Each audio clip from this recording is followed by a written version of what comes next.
Olá pessoal, tudo bem? Como é que estão todos aí com esse isolamento, esse afastamento social que nós estamos vivendo?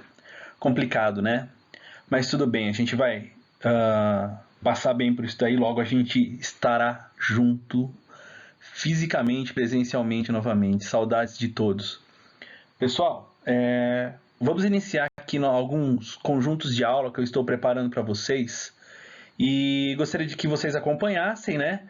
Ouvissem o que eu tenho para falar e depois preparassem uma pequena atividade, que pode ser lá no nosso grupo do WhatsApp, pode ser uma atividade coletiva, mas quero que todos participem para a gente chegar num ponto em comum. Todos podem ir postando ao longo da semana aí, para a gente ter esse material pronto lá na próxima segunda.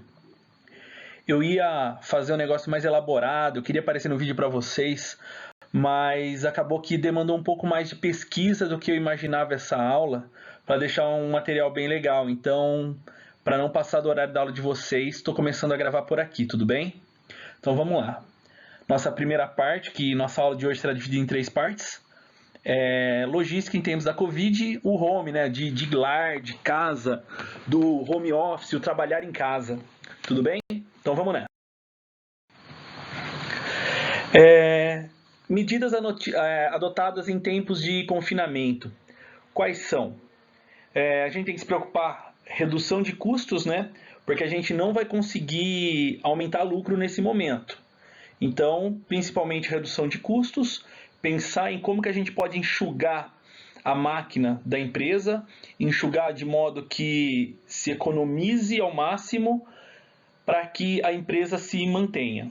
Em segundo ponto, né, para quem estiver trabalhando em casa, isso aí sempre pensando que eu estou falando para o cara da logística da empresa, tá? Estou falando com vocês mesmo. Planejar o trabalho, deixar um planejamento pronto para o pessoal, para que eles possam se empenhar, trabalhar bem. E, por último, modificar as ações sempre que necessário e as atividades, como elas acontecem, porque trabalhar em casa é diferente de trabalhar na empresa, no local específico. E vocês, da logística, precisam auxiliar nesse momento. Falando de redução de custos, primeiro momento, né, nós precisamos evitar a redução do quadro de colaboradores, ou seja, evitar a demissão. A demissão não é interessante para ninguém, pessoal, não é interessante para a economia do país, não é interessante para a empresa, não é interessante muito menos para o funcionário e para a família dele. No momento, como a gente está pensando na empresa, como setor de logística, vamos pensar inicialmente que quando a gente manda embora, a gente quer crescer novamente e no futuro a gente quer crescer. Demitir custa dinheiro, você tem um conjunto de fatores que vão ser pagos aos funcionários, seu RH que controla, mas a gente tem que evitar que aconteça isso para evitar esse prejuízo para a empresa. Quando vai contratar, ou contrato mesmo, o cara já está treinado, mas contratando novos funcionários, você tem que fazer o treinamento. Treinamento, essa adequação do funcionário ao trabalho que será realizado, também custa dinheiro, mais custo para a empresa. E por último, nós temos o fator humano, né? Que é complicado você ver um colega de trabalho perdendo o emprego, perdendo o ganha-pão. Próximo ponto que a redução de custo traz é manter a organização saudável e a possibilidade, né, e impossibilidade com grandes chances de se recuperar no pós-crise. O que acontece? Quando você tem um caixa legal, tem uma estrutura legal, consegue manter uma boa relação com clientes, fornecedores, não para a produção totalmente, quando você se organiza para quê? Lógico que vai haver um pequeno estoque, mas faz um pequeno estoque, mantém a produção no nível razoável, consegue realizar vendas, você tem uma grande chance de recuperar rápido no pós-crise.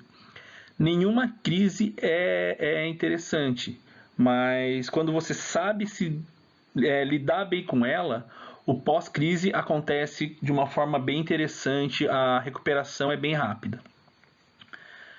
Redução do consumo de materiais, matéria-prima e recursos, ou seja, evitar desperdício, material de escritório, combustível, energia elétrica, entre outros. Quando você gasta menos, sobra mais dinheiro em caixa. Lembra lá do evitar redução de custos, evitar gastos? Aí também, tá joia, pessoal? Qualquer dúvida que vocês tiverem, WhatsApp, eu respondo assim que possível, tá? Pensando agora no planejamento do trabalho home office? Em primeiro lugar, a gente precisa se adequar ao home office, né? A gente está acostumado a trabalhar na empresa, um local específico para esse fim. De repente, a gente precisa trabalhar em casa. Mudam horários, a gente precisa de muito mais disciplina para trabalhar, porque em casa tem distrações, tem familiar, pessoas que têm filhos, e a responsabilidade para dar conta daquela rotina de trabalho que antes era na empresa e ter autonomia para desempenhar sua função. Mas eu vou estar ou na minha casa ou eu estou na empresa, eu sou do setor de logística, o que eu vou ter a ver com o cara que está lá na casa dele, a logística é dele? Não. Quando você pelo menos tenta educar, tenta permitir que seu funcionário tenha uma visão mais ampla disso, ele vai desempenhar melhor as funções. E isso é interessante para você, é interessante para a empresa. Tá joia? Então, fazer com que seu funcionário tenha um treinamento para que ele possa desempenhar bem a função na casa dele. Próximo tópico é ser criativo para adequar o novo recinto de trabalho à empresa. Ou seja, estruturo minha casa para ter minimamente um conforto e um bom desempenho no trabalho. Fazer com que eu seja produtivo, mesmo estando em casa. Tem gente que consegue, tem gente que até gosta. Tem gente que, se não estiver na empresa, não consegue ter produtividade. E como eu venho falando nas aulas, produtividade é um ponto muito importante para a empresa, né? A empresa não consegue fluir bem se não acontecer a boa produtividade dos funcionários. Bom, seguindo aí, intervalos periódicos, né? Quando você dá uma descansada de vez em quando, você consegue pensar melhor, consegue ser produtivo. Às vezes a pessoa quer terminar todo o trabalho de manhã para ter um período livre, isso é contraproducente, isso não é bom. Então, ter essa orientação aí e fazer um planejamento, né? O que eu vou fazer primeiro, qual que vai ser meu próximo passo, organizar bem minha rotina de trabalho aí. Toda tarefa na empresa, lembra dos planejamentos? Operacional, tático, estratégico? Aqui a gente está pensando no planejamento para o dia ou no máximo quinzenal, né? Mas a gente parte também para a necessidade de planejar o que eu vou fazer dentro do mês. A gente não sabe até quanto esse isolamento vai acontecer, então é interessante que se faça um planejamento mais longo aí. Novas ações e atividades. Atividades que permitem, devem ocorrer em home office, né? Frente à crise do Covid, o setor de logística deve brigar para que o que pode ser feito em home office seja feito. Por exemplo, setor de administração, telemarketing, deixa um telefone com o funcionário. Então, o que pode ser feito em home office deve ser feito. Evitar pessoas juntas. Quanto mais rápido passar essa pico de Covid, antes a gente pode voltar à normalidade. E evitar ou proibir, né, o que possível de deslocamento, seja entre cidades, entre estados, entre países. Tem empresa que tem funcionário trabalhando na Holanda, que é o caso, por exemplo, da Rousselot. Então, o máximo de deslocamento que você conseguir evitar é importante para evitar disseminação. E o uso de plataformas virtuais para reuniões e atividades que dependem do trabalho colaborativo. Utilizar toda essa tecnologia que a gente tem hoje para suprir a necessidade de encontros presenciais.